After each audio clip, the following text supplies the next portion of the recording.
السلام علیکم ورحمۃ اللہ وبرکاتہ۔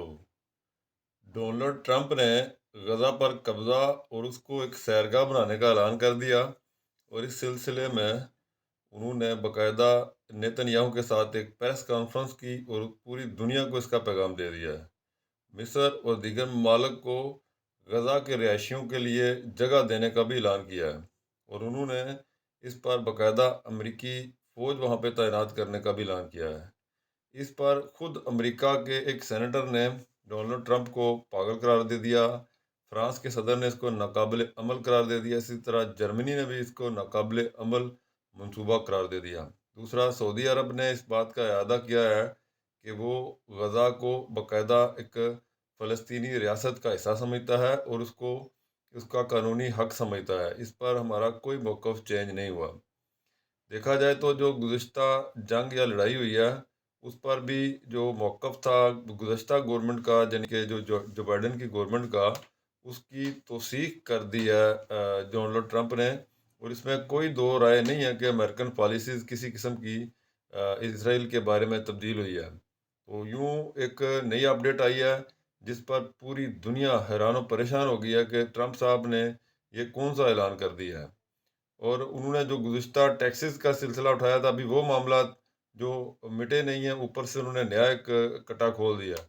یعنی ٹیکسز کے معاملے میں انہوں نے کینیڈا اپنا پڑوسی ملک، اسی طرح میکسیکو پر ٹیکسز لگا دیے، چائنا پر ٹیکسز لگا دیے، اور اب وہ یورپ پر بھی ٹیکس لگانے کی کوشش کر رہے ہیں، اور اس پر یورپ نے بھی اپنا موقف پیش کر دیا ہے۔ ٹرمپ نے پوری دنیا کو ہلا کر رکھ دیا ہے۔ امریکی صدر اس وقت ہر ایک جگہ پر موضوع بحث ہیں، اور ان کے معاملات، ان کے جو طریقہ کار ہے، اس پر لوگ باتیں کر رہے ہیں، اور آنے والے وقت میں کوئی سمجھ نہیں آ رہی کہ امریکہ کی بنیادی پالیسی کیا ہوگی۔ امریکہ نے جو بہت بڑی ایک فلاحی تنظیم تھی جس کے ذریعے وہ پوری دنیا کو سپورٹ کرتے تھے، یعنی یو ایس ایڈ، اس کو بھی بند کر دیا۔ اسی طرح وہ انسانی حقوق کی جو یو این او کی تنظیمیں ہیں، ان سے بھی باہر نکل گئے ہیں۔ اسی طرح امریکہ جو دنیا کو فنڈنگ کرتا تھا بذریعہ یو این او، اس سے بھی انہوں نے باہر نکلنے کے لیے جو پروگرام بنایا، اس میں آج انہوں نے دستخط کر دیے۔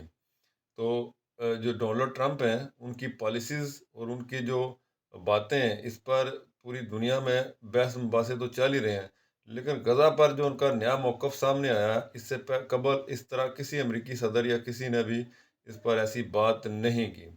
اب دیکھا جائے تو جو غزہ کے معاملات ہیں، اس پر امریکہ کیا ایکشن لیتا ہے عملی سطح پہ، ابھی تک تو انہوں نے یہ بات کی ہے۔ دوسری بات انہوں نے ایران کے بارے میں کیا کہ ایران کو بالکل غیر مسلح ملک بنانے کی کوشش کریں گے، اور ہم یہ نہیں چاہتے کہ اسرائیل جو ہے ایران پر حملہ کرے۔ ایران کو خود چاہیے کہ وہ ہمارے ساتھ مذاکرات کرے، ہم اس کے ساتھ مذاکرات کرنا چاہتے ہیں کہ وہ کسی قسم کا ایٹمی اسلحہ یا ایٹمی ہتھیار بنانے کے قابل نہ رہے۔ اس کے بارے میں انہوں نے باقاعدہ ایران کو اس پر اپنے ثبوت دینے ہوں گے کہ وہ غیر مسلح انداز میں کس طرح دنیا کے ساتھ چل سکتا ہے۔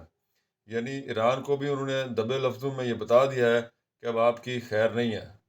اور ایران کی بھی ایک اسٹیٹمنٹ سامنے آئی ہے، انہوں نے غزہ کے بارے میں امریکی صدر کو دوگلی پالیسی قرار دے دیا ہے۔ اب یہ جو معاملات چلے ہیں، اگر ان پر عملی شکل کو اختیار کرتی ہے تو عرب ممالک کی کیا صورتحال بنتی ہے، شاید کہ بہت خطرناک حالات آنے والے ہیں۔ وہ ڈونلڈ ٹرمپ جو ہیں، وہ اپنی بات کرنے اور اس کو منوانے کے بارے میں سمجھے جاتے ہیں کہ وہ یہ جو بات کرتے ہیں اس پر عمل بھی کرتے ہیں، اور کسی نہ کسی شکل میں انہوں نے یہ عمل کرنا بھی ہے۔ تیسری بات یہ، جب نیتن یاہو اور ڈونلڈ ٹرمپ نے آپس میں ملاقات کی تو اسرائیلی صدر یعنی نیتن یاہو نے امریکی صدر کو پیجر، ایک ڈیوائس جو لبنان میں دھماکوں میں استعمال ہوئی، اس کے 3 جو ہیں وہ گفٹ کیے، اور اس پر ڈونلڈ ٹرمپ نے پیجر دھماکوں والی پالیسی جو تھی اسرائیل کی، اس کی انہوں نے تعریف کی۔